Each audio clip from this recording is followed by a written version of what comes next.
सर्वेभ्यो नमो नमः। स्वागत है आप सभी का आज की कक्षा में। चतुर्थः पाठः। तो आज हम इस पाठ का अभ्यास कार्य करेंगे। वयम अभ्यासम कुर्मः। हम अभ्यास करते हैं। पहला प्रश्न देखते हैं। पहला प्रश्न है एकः श्रीगालः इति गीतस्य सा अभिनयं कक्षायां गानम कुर्वन्तु।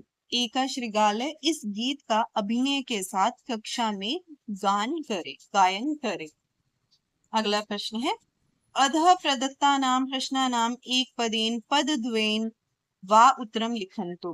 नीचे दिए गए प्रश्नों के एक पद में वा का अर्थ होता है अथवा दो पद में उत्तर लिखो। प्रश्न है कः वनम गच्छति। कौन वन को जाता है? तो कौन जाता है? श्रीगालः वनम गच्छति। श्रीगाल वन को जाता है। श्रीगालः काम पश्यति। श्रीगाल जो है किसको देखता है? श्रीगालः द्राक्षालताम पश्यति। श्रीगाल जो है द्राक्षालता को देखता है। श्रीगालस्य मुखे किम जायते। श्रीगाल के मुख में क्या होता है? क्या उत्पन्न होता है? रसः जायते। श्रीगाल के मुख में लार उत्पन्न होती है या लार आ जाती है। श्रीगालः किम पश्यति। श्रीगाल जो है क्या देखता है? तो श्रीगाल किम पश्यति। श्रीगालः द्राक्षा फलम पश्यति। श्रीगाल जो है द्राक्षा फल देखता है अर्थात अंगूर देखता है। आगे चलते हैं। द्राक्षा फलम कुत्र दृश्यते। द्राक्षा फल कहाँ दिखाई देते हैं? तो कहाँ दिखते हैं द्राक्षा फल? लताशु ऊपरी। लताओं के ऊपर दिखाई देते हैं। किम श्रीगालः पुनः पुनः उत्पतति। क्या श्रीगाल बार बार कूदता है? आम अथवा न। आम का अर्थ होता है हाँ, न का अर्थ होता है नहीं। तो श्रीगाल बार बार कूदता है तो उत्तर आएगा आम। हाँ, श्रीगाल बार बार कूदता है। किम श्रीगालः द्राक्षा फलम प्राप्नोति। क्या श्रीगाल द्राक्षा फल प्राप्त करता है? तो अंगूर जो है वो प्राप्त कर लेता है। तो क्या आएगा दोनों में से आंसर? न, नहीं, वो प्राप्त नहीं करता है। जब उसे प्राप्त नहीं होते तो अंगूर खट्टे हैं ऐसा कहता हुए वो भाग जाता है। अगले प्रश्न की ओर चलते हैं। अगला प्रश्न है हमारा अधः प्रदत्तानां प्रश्नानां पूर्ण वाक्येन उत्तरम लिखन्तु। नीचे दिए गए प्रश्नों के पूर्ण वाक्य में उत्तर लिखो। तो पहला प्रश्न है हमारे पास श्रीगालः कथम वनम गच्छति। श्रीगाल कैसे वन में जाता है? श्रीगालः पिपासया बुभुक्षया वनम गच्छति। श्रीगाल जो है प्यासा भूखा वन को जाता है। अगला प्रश्न है वनम गत्वा श्रीगालस्य किम जायते। वन में जाकर श्रीगाल को क्या होता है? क्या उत्पन्न होता है? वनम गत्वा श्रीगालः श्रान्तः जायते खिन्नः जायते। वन में जाकर श्रीगाल जो है श्रान्तः जायते थका होता है, थकावट उत्पन्न होती। खिन्न जायते दुखी होता। अगला है श्रीगालः द्राक्षा फलम कुत्र पश्यति। श्रीगाल द्राक्षा फल कहाँ देखता है? तो कहाँ देखता है? श्रीगालः लताशु ऊपरी ऊपरी द्राक्षा फलम पश्यति। श्रीगाल लताओं के ऊपर ऊपर द्राक्षा फल देखता है, अंगूर देखता है। अगला प्रश्न है द्राक्षा फलम दृष्ट्वा कस्य मुखे रसः जायते। द्राक्षा फल को देखकर किसके मुख में रस उत्पन्न होता है? तो किसके मुख में रस उत्पन्न होता है? द्राक्षा फलम दृष्ट्वा श्रीगालस्य मुखे रसः जायते। द्राक्षा फल को देखकर श्रीगाल के मुख में लार उत्पन्न होती है। अगला प्रश्न है अन्ते श्रीगालः किम वदति।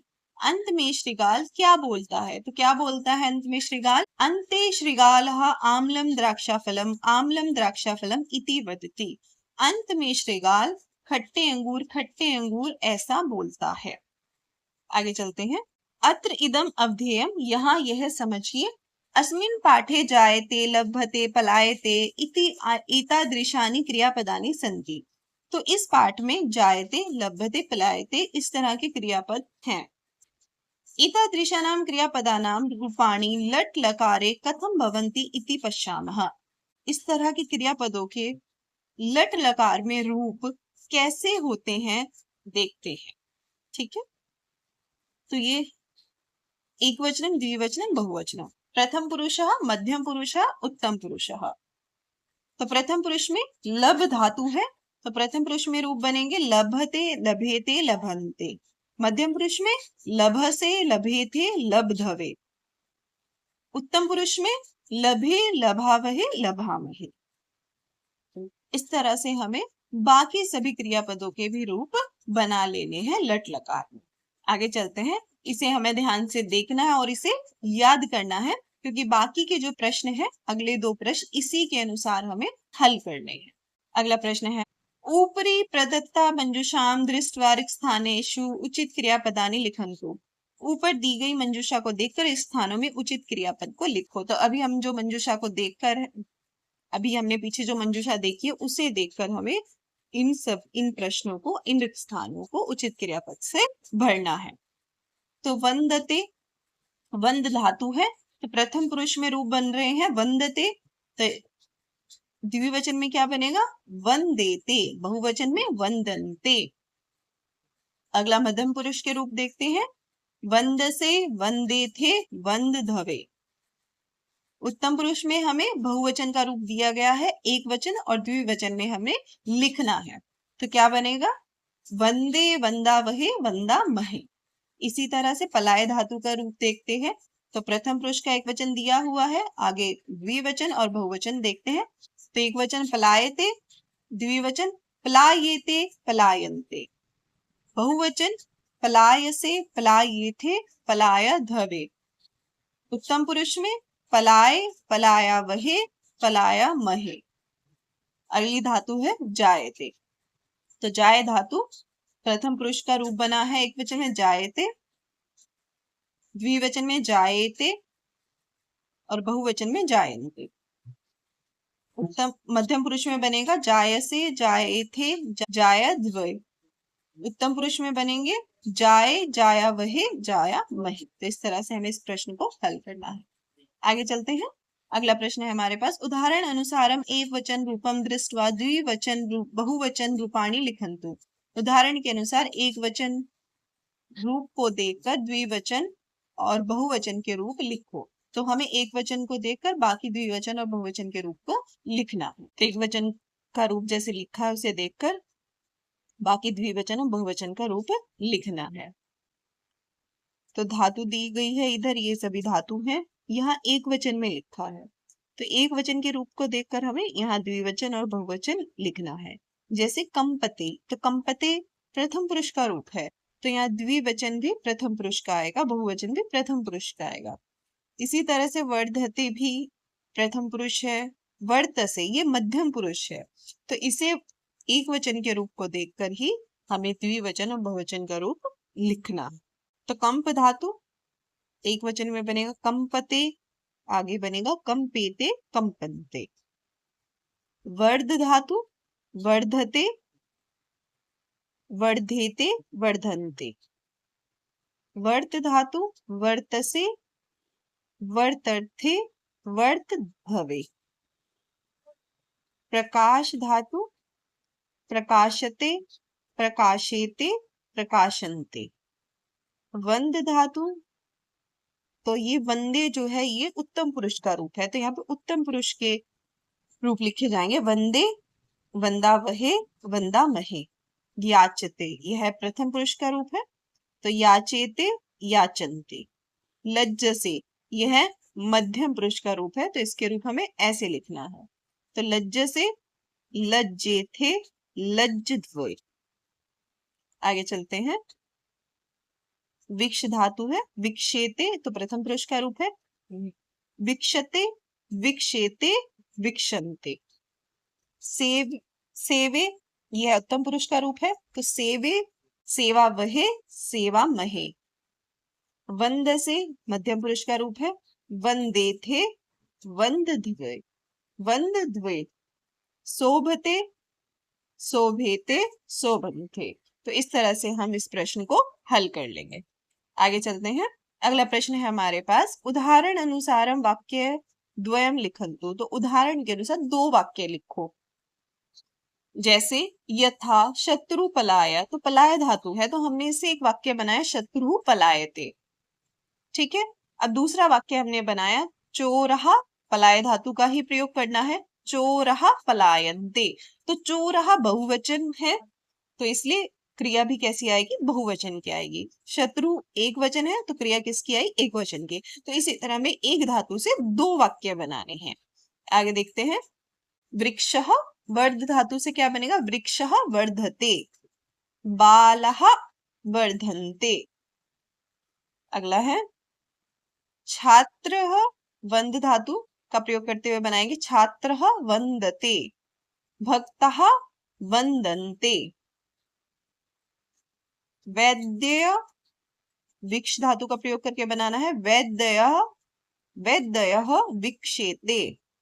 प्रेक्षकः विक्षन्ते। कर्मचारी, सेव धातु का प्रयोग करना है, कर्मचारी सेवते। महिलाः महिलाः सेवन्ते। आगे चलते हैं। वृक्षः, कंप धातु का प्रयोग करना है, वृक्षः कंपते। रुग्णः कंपन्ते। तो ये बहुवचन के रूप लिखे हैं, इसलिए हमने क्रिया भी बहुवचन की ही प्रयोग करी है। और ये सभी जो शब्द हैं ये प्रथम पुरुष के शब्द हैं, क्योंकि हम प्रथम पुरुष में हम किसी अन्य के बारे में बात कर रहे हैं। तो ये प्रथम पुरुष के शब्द है, तो इसलिए हमने प्रथम पुरुष की ही धातु प्रयोग करी है। आगे चलते हैं। उदाहरण अनुसारम दृष्ट्वा वाक्यानि उचित रूप ही पूरयन्तु। उदाहरण को देखकर वाक्य का उचित रूप भरो। सून के दृष्ट्वा बालकस्य भयम जाय धातु से बनाना है, तो बालकस्य भयम